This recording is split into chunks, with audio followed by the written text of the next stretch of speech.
In this video, we are going to review functions and graphing. So with this lesson, we're actually going to use our previously learned skill of graphing points on a coordinate grid. So we're going to be using X and Y points, and we are going to see how do those input and output of the X and Y kind of act like a sequence. But for this lesson, we're going to call it a function.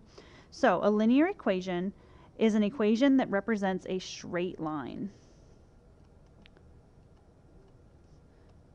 So if you get any curvy lines, you are doing something wrong because they should all be straight. Solutions of linear equations are ordered pairs. And those are those X and Y values. And that makes the equation true. And then to graph an equation, you always need to have at least 2 points. So on your coordinate grid, you should at least have 2 points plotted. And these points can be found by choosing values. And we are going to be having those chosen for you for this lesson. So you can see right there, they're all plugged in. Then you'll plug in those numbers into the equation, just like you would do your check step when we did equations. And then you're going to solve to figure out what the Y value is. So you're going to plug in X where it goes to get whatever Y is equal to. So just like when we were solving equations. And we'll use a table to determine the corresponding coordinates, or your ordered pairs. So let's do an example of this. So in step 1, it says choose easy, convenient values for X. Well, we're always going to give you the value for X, but next year they won't give those to you. So for this year, we will give you the points to plug in.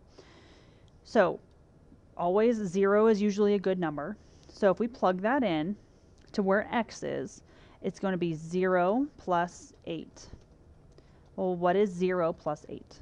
0 plus 8 would be 8 is the Y, because that's what popped out. So if I plug in 0, I get out 8. So my new ordered pair is 0, 8. I plug in 0, I get out 8. Now we're going to plug in 1 right here. The problem is X plus 8, so X is going to be 1 this time, plus 8. 1 plus 8 is 9. So I plug in 1, I get out 9. That's your ordered pair that you would plot on the coordinate grid. Let's do 2. 2 plus 8. 2 plus 8 is 10.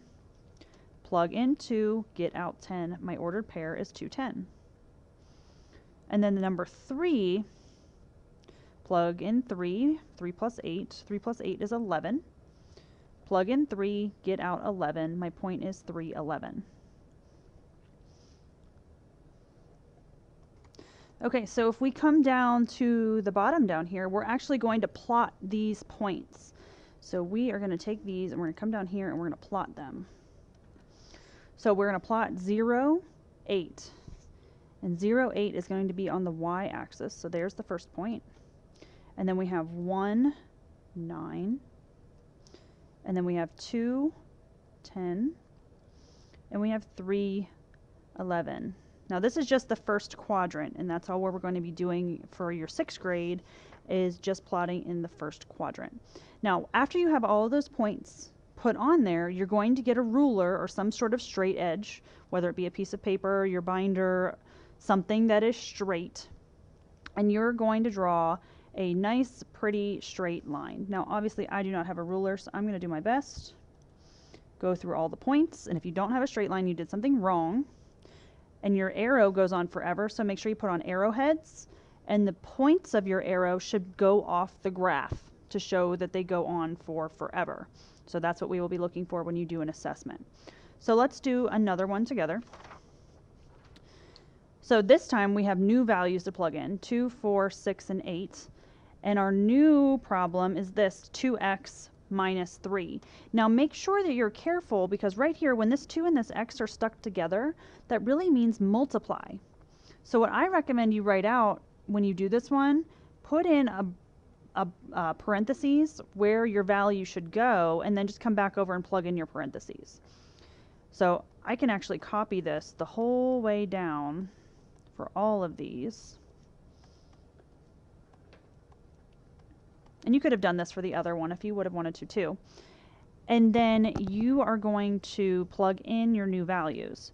So remember, with order of operations, you have to do multiplication first. So 2 times 2 is 4.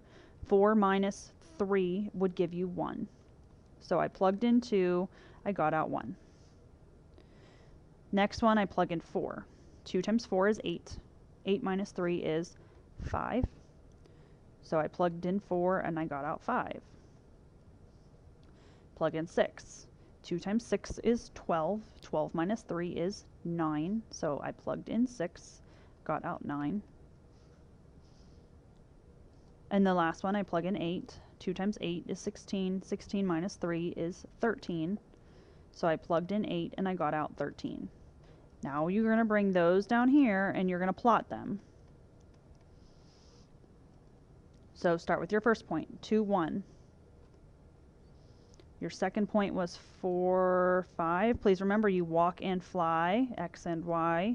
Don't go up and down first. You go side to side first. 6 up to 9. And then 8 up to 13. Right there. Take your straight edge. Draw yourself a nice straight line. Remember, it must go off the graph with arrowheads to show that the line goes on for forever.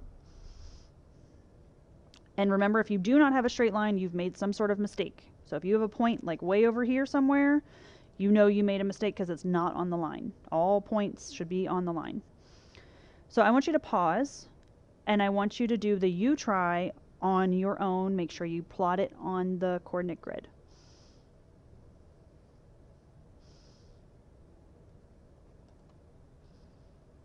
So let's walk through this very quickly. So our rule that you're going to write, you could have written in here. Sorry, there was a lot of stumbling. Y equals x minus 2. So I could have put brackets minus 2, or I'm sorry, parentheses minus 2, parentheses minus 2, parentheses minus 2, and then I could have plugged in. So 5. 5 minus 2 is 3. Plug in 5, get out 3. Plug in 7. 7 minus 2 is 5. Plug in 7, get out 5. Plug in 9. 9 minus 2 is 7. Plug in 9, get out 7. That's your point. Plug in 12. 12 minus 2 is 10. Plug in 12, get out 10. So all of those 4 are your ordered pairs. Then you're going to come over and you're going to take those ordered pairs and you're going to put them on your graph. So we're going to plot 5, 3. And then 7, 5. Then 9, 7. And 12, 10. Make sure you draw a nice, pretty straight line, arrows going off the graph using some sort of ruler or straight edge. And that's it. So that's all you're doing for this lesson. You're plugging in values to get the output, and you're using the rule just like you were using the rule for sequences.